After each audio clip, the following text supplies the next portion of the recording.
Hey everybody, EQ here. And as you know, on my channel, I try to bring you as much value as I can. And this is actually, I think, a second, because the only other person that's been on my channel is my lovely wife, Dekel, aka Bowflex Bobby. But this particular person I have known for several years, and I've had the opportunity to watch her growth and evolution over the last several years from afar. And I think we recently reconnected based on our love of personal development. And we're both in the 10X family. If you don't know what that is, that's Grant Cardone's community.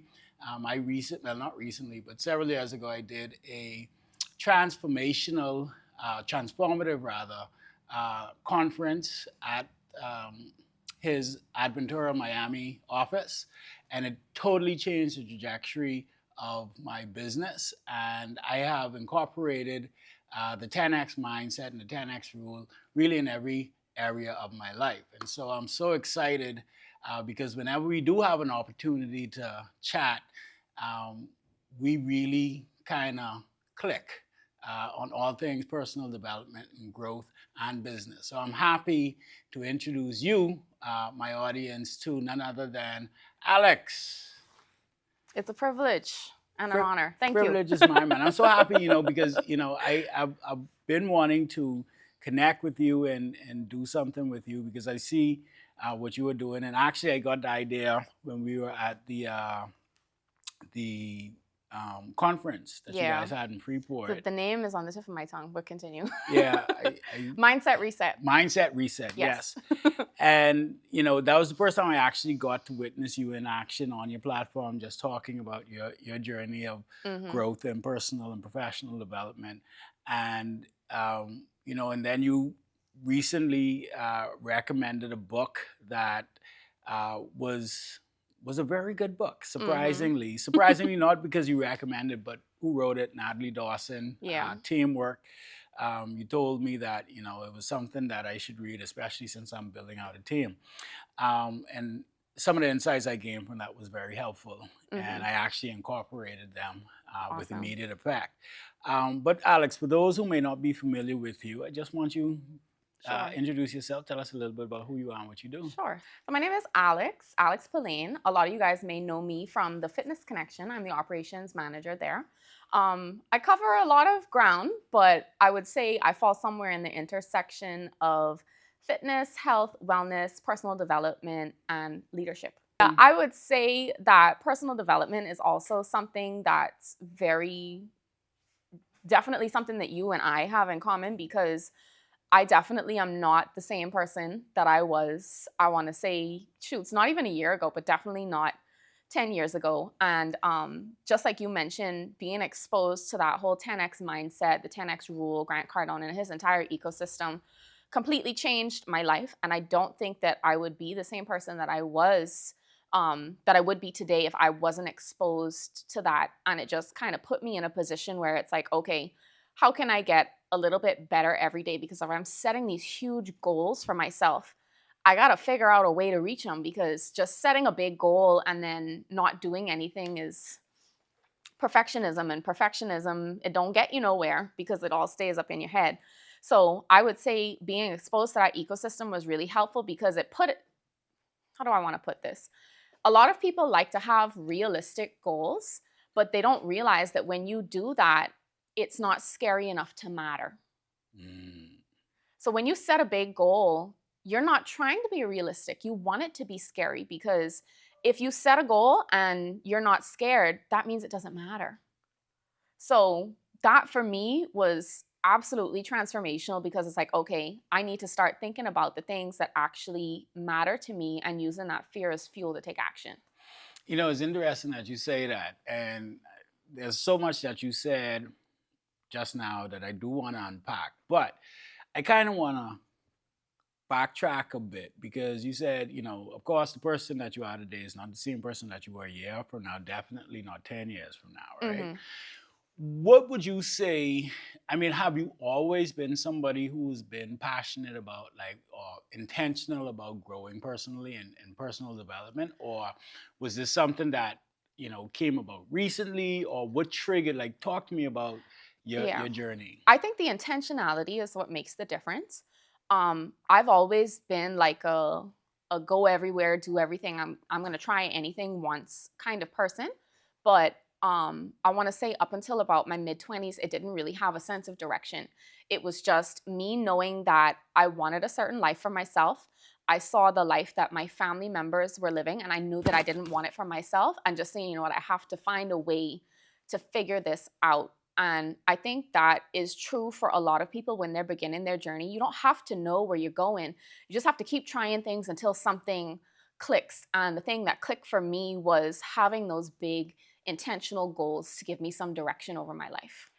Now, what's interesting to me is that, like, I've always been a goal setter, Hmm. right? Like, I have, from as long as I can remember, I had goals. And, you go through different versions of setting goals. And for many years, I was stuck on that SMART goal model, right? Hmm.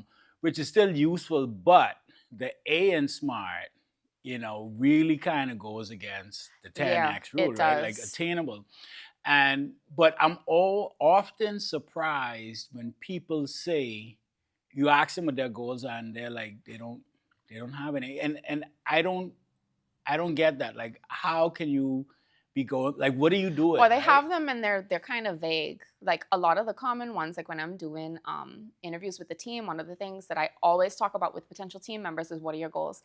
And if I had a dollar for every time somebody said, "Oh, I want to have a house one day," but they don't know why. Like that's a perfect illustration of your point. Like, are you just saying that because it's the thing to do, or is it because it's something that you really want? Yeah. And I also find that, you know, like you said, people say things because it sounds nice. It Mm-hmm. sounds nice to say that I want things. I think when it came to goals, is like one of the biggest things for me, in addition to setting these really big, ambitious goals, was actually setting goals that I wanted to set.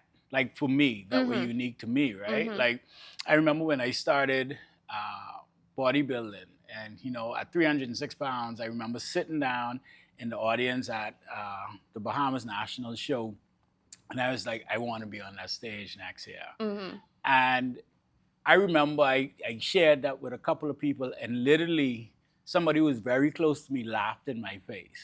And Oh. then you hear well, why do you want to do that? Yeah. Like that you don't want to do that. Why do you want to do that? Mm-hmm. And then so I stopped actually sharing my goals, right? How important, in your opinion, is it, not just to have, like you said, not just to kind of say you want things because they sound nice or because it's what people expect? Like, Mm-hmm. how important is it to really have goals that you actually want to set for you? I think it's a little bit of both. Because and I got this from Brandon Dawson. He was talking about how he does like this vision exercise, especially when he gets on a plane. That he sits down and he envisions his life of where he wants it to be 10 years from now.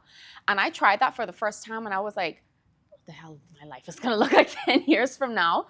But the other thing he also said was, if you can't think of something, borrow somebody else's. Hmm. So I think it's a little bit of both for people. I think it is important, if you don't know what your goals are, to borrow something and try it on and see how it fits. But where people tend to get stuck is they stay there. Hmm. They stay in that point where it's like, oh yeah, I want to do this. Oh yeah, I want to do that. But it doesn't really resonate with you. It doesn't really spark a fire in you. And even worse, it doesn't make you feel afraid or inspired to take action. Like they're afraid of being afraid. So they're just going to perpetually say, "Oh, I think I want to do this. I think I want to do that." Because I think deep down, everybody knows that you should be aspiring for something. But a lot of people don't take the time to develop the self awareness and sense of self to actually say, "Okay, is this what I really want for myself? Or am I just saying this because I think that's what I need to say?" Wow, you just I feel hit like a I went a lot of. million miles Yeah, there. no, I got it. So, because one of the first things that came to mind is, I'm very interested in knowing what your goal setting process is, Hmm. because I find that different people have different ways that they set goals, Mm-hmm. right?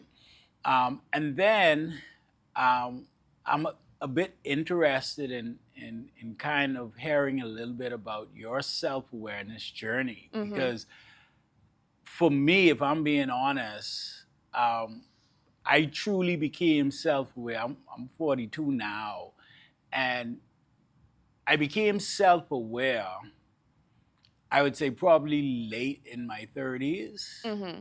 in my late 30s. And then I truly had the courage to like live Mm-hmm. in my self awareness, like really shortly thereafter. So, even though I've had different levels of success in different areas of my life throughout my life, Mm-hmm. I can truly say that who I am today is who I am at my core. Like I know what my core values are, I know what my belief system is. Mm-hmm. Um, and I know, like I have that foundation, and even though I'm ever evolving because you're always learning new stuff, like I know what my core, I know who I am at my core, right? Mm-hmm.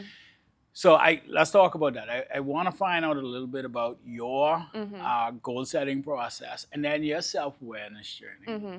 So one of the things that we have in common was for a while I was using that SMART goal framework, and it just when you know something isn't right and it doesn't quite fit, but you don't know what the other thing is.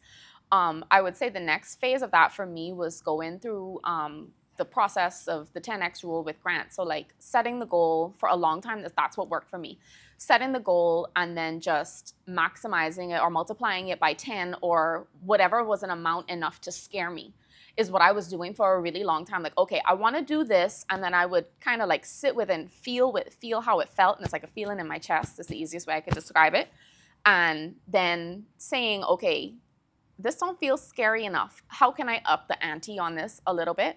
Because I'm sure one of the things that you would have observed about me is I can be very bold, and I don't care. I'm gonna do it, whatever. So just being honest enough with myself to say, okay, this doesn't scare me enough. How can I make this scarier? And that was actually my goal setting process. Like, where can I find that sweet spot of fear that's enough to make me uncomfortable to want to move, but not so scary that it completely freezes me? But what I have done this year, because I have an executive coach, he walked me through this process called vision crafting, which helped me to really understand what Brandon was talking about a little bit more about him like sitting down and visualizing what his like life was like 10 years ago. Honestly, this was can I curse? Yeah. It was the hardest shit I've ever done. It was so hard. I was so frustrated. And basically what he had me do was write down in detail what my life would look like exactly 10 years from the day that I did the exercise. And I wrote some stuff down and I sent it back to him, and he was like, okay, you said you went to brunch. Where did you go? What did you order? How much did you spend on the bill? You said you guys were in Miami and you came back to Freeport. What time was the flight? How long did it take? What did you do when you got home? And I'm like, you want to know all of that? And he was like, yes. It's important because the more detail you put into this, the more real it is going to feel, and it's going to click for you at some point. And I'm honestly still not done. I'm still working on it like a month later, trying to figure out like, okay, what restaurant did I go to? Yeah. What's the highest upper class restaurant in Miami that I could possibly think of that I could go to that could feel real for me? And that was actually really helpful because now that I have a more vivid picture of what I want my life to look like in 10 years, it's so easy now to backtrack from that and say, okay, here's where I am. I literally plugged it into ChatGPT. I was like, this is what I want my life to look like in 10 years. When this is where I am now, what does my schedule need to look like now? What does it need to look like in year 3, in year 5, and then year 10? No, So that's what I do now. That's awesome. And, because when, like, I always believed in the power of visualization, right? Like, I was always, and I honestly think that was or is rather, like my superpower. Like, I remember I could see things even from a child. Like, I remember I could see things so clearly, and you would really experience it. Like, I remember when I was building up my first office, when I left the bank in 2007, like, and for me, it wasn't like an intentional thing. Like, I wouldn't sit down and say, now I'm going to visualize. It's just like going throughout my day, I would see it. and I would smell the paint, and I would see me walking Mm. in while the guys would lay in the tiles, and I would, Mm-hmm. you know, and literally, and what I realize is that, you know, we all have that gift as kids. It's imagination, right? Yeah. Like literally, you could play make believe.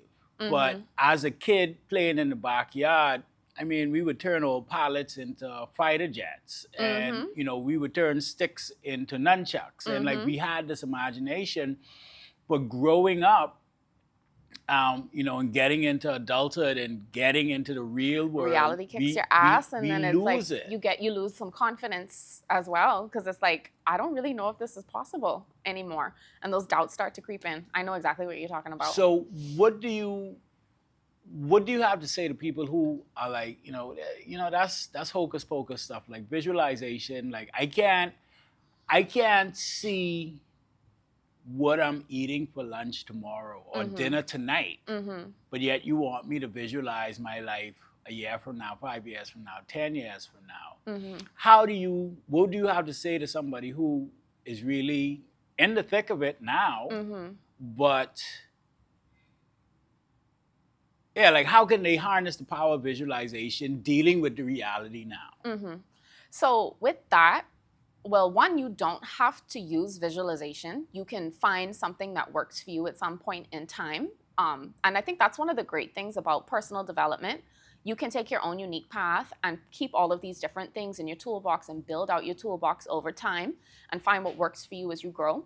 And then the second thing, I feel like a lot of people who might hear stuff like this or hear people like us talking about the topics we do and say, "Oh, that's just, y'all so full of yourselves. This don't work. Y'all just talking just to talk." But you deep down, you know, you want to apply it. It's something that I call a sticky problem. I like sticky problems, even though I didn't know what they were until I started calling them that about a year ago. It's basically anything that you really can't clearly define, but you know it's something about it is bothering you enough that you want to change it. The easiest way for me to solve a sticky problem that I do is I just take some kind of small action to get some data. And if it works, then okay, I'll try and repeat that. If it doesn't work, okay, what else can I try? So I think it's an element of curiosity and also a willingness to fail on a small scale. So if you know deep down that you want to increase your sense of self-awareness, you want to increase your personal development, but you don't know how, the great thing is a lot of that happens up here and nobody has to know. Yeah. So you can go and you can try and experiment for yourself. And like I say, if it fails, nobody knows. Nobody knows but you. And if it works, then okay, how can I do this again, but a little bit bigger? So even visualization, can I just try and picture how my day tomorrow is going to look? You're probably going to be pretty good at that as opposed to 10 years. Do that every day on your way to work. This is what I want my day to look like, and see how good you are at predicting it, and then just scale it up. It's just like growing a business. Yeah. It's like I can't go to bed without like literally I walk through my day every day. Well, every night before the day. Like, so I know I'm going to wake up, I'm going to do this, and this is what I'm going to do, and this is what I'm going to do. And so I really map that out, right?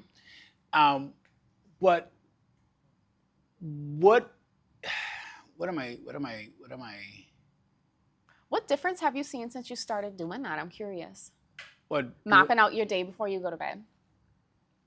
I mean, see, I've always kind of done that. Oh, right? okay. So like it isn't a new thing. Now I will say that one of the things that I'm doing differently this year, like because I am very, very aggressive in what I'm comfortable being aggressive in. Right? If that makes sense. But some things I tend to be more timid at, right? I relate to that a lot. I think that's something that you and I might have in common. When I know that I can push something, I'm going to push it. But if I'm not really sure about it, then it's almost like the complete opposite. I know exactly what you're talking about. Yeah. And it's like, it's the same thing. Like you walk into one room, you know that you're the shit. You know that you know your stuff. And then you walk into another room and it's like, why am I even here? Oh my God. Yeah, like why am I even here? So but one of the things that I did this year, right, is, and I'm calling it, I'm being selfishly ambitious, Mm.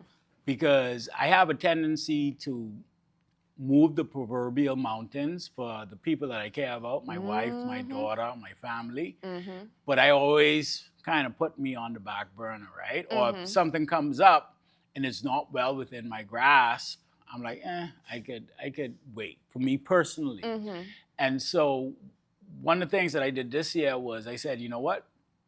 This is my year to be selfishly ambitious. So I'm going to do everything Mhm.